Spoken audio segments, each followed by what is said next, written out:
Good morning mga kaprobinsya. Good morning from Philippines. My departure is 8 a.m. in the morning here in the Philippines.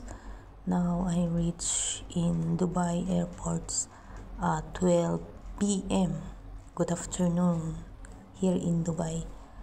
Dito sa Dubai guys is terminal mula sa Terminal 3 to going to Terminal 2 kasi lalo na pag connecting flight po ako, kaya mula Philippines to Dubai is 9 hours straight. Then now connecting flight is 5 hours here in Dubai na mag-stay for another journey going to Kuwait. That's why kung connecting flight ka guys, sa mga kapwa kong OFW na connecting flight, huwag kayong mahiyang magtanong sa mga about sa nyo, yung boarding pass nyo, kasi pagdating sa Dubai talaga guys,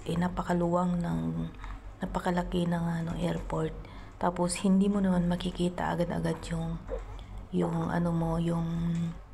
gate mo through the yung boarding pass na pinagtitingnan ng mga computer. Kaya the better pagdating mo sa Dubai guys, kung connecting flight ka, magtanong ka sa mga workers dyan, yung lalo na yung mga connecting flight na kagaya ko. Kaya ganun ang ginagawa ko para hindi tayo maiwan ng airplane, kasi sa Dubai talaga hindi kagaya ng mga ibang airport na pagdating mo dun sa airport na yon, magkakalapit lang yung mga gate. Hindi kagaya dito sa Dubai, ang luwang ng airport. Kung hindi ka talaga magtanong, maiiwan ka, kasi yung boarding pass na hawak mo, hindi mo yan makikita yung gate mo kung hindi ka magtanong, kasi sasakay ka pa ng shuttle bus. Yung iba nga, yung naranasan ko, 3 beses na mag shuttle bus. Ngayon Terminal 3 to Terminal 2, less than 10 minutes by shuttle bus guys, kaya medyo malayo-layo din. Kaya kailangan be alert ka sa boarding pass mo. Check mo, huwag kang mahiyang magtanong. Kasama mo lagi si magtanong para hindi tayo maiwas tayo sa maiwan sa airplane, kasi ang daming naiiwan sa airport. Ang mahal ng ticket, kaya kailangan be alert ka talaga sa boarding mo. Tapos ang gawin mo, magtanong ka lang dyan, tapos pagka exactly nandun ka sa gate mo, doon ka lang maging comfortable na kahit magpasyal ka o matulog ka, at least nasa harap ka na ng gate mo mismo. Kaya sa mga kapwa kong connecting flight, ganyan ang gawin nyo guys, kasi how many times na ako nag-connecting flight dito sa Dubai, talagang malayo. Kaya iwas sa maiwan ka sa flight, uwi ka man o balik ka sa bansa ka punta, kasama mo lang si magtanong. Huwag kayong mayang magtanong sa mga nandiyan, kasi tuturo ka man nila kung saan yung gate mo, tsaka kung saan yung step by step hanggang maabot mo yung mismong gate mo. Kaya tingnan nyo, diba, maiikot-ikot talaga yan. Kaya shuttle bus lang sinakyan namin. Yung iba nga may LRT pa yan guys, yung connecting flight, depende sa gate kung saan ka mismo papunta. Kaya be alert ka talaga sa boarding pass mo. Huwag kang kampante hanggat hindi mo makikita yung mismong gate mo. Kaya yan ang dapat gawin mo, lalo pag connecting flight guys. So sana po meron kayong matutunan sa aking konting sharing about sa connecting flight. Thanks for this day, kasi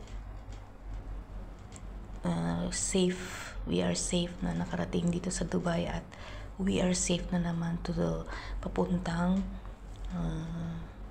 sa Kuwait. Thanks God always, and more blessings, and more ingat tayo as OFW. Pray lang tayo, kasi God knows and God's will all.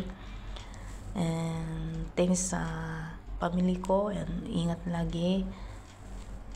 Tsaka pray lang tayo guys, be humble and be positive thinking. Thank you Lord always, and basta panalangin ang kailangan natin. every minute, every day. Huwag tayong magsawang manalangin kasi God is good and God's will all. And yun lang.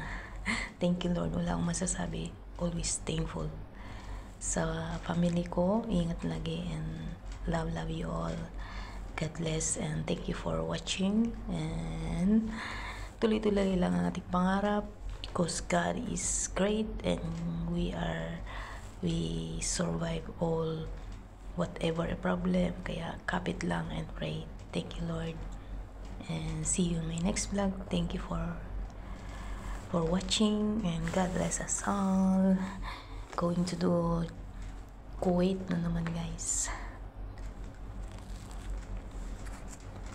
See you in my next vlog. Take care. Dubai Airport.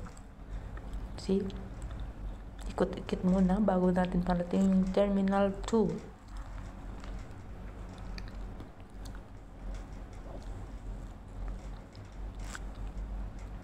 Kasi ang Dubai Airport naman guys is maganda ang ano niya. Maraming nag-assistance niyan kaya huwag kang may magtanong. Mga assistance niyan madami. Hindi naman sila nagsasabi ng hindi tama kasi assisted ka talaga yung mga connecting flight. Kaya huwag kayong mahiyang magtanong. Yan, God bless us all.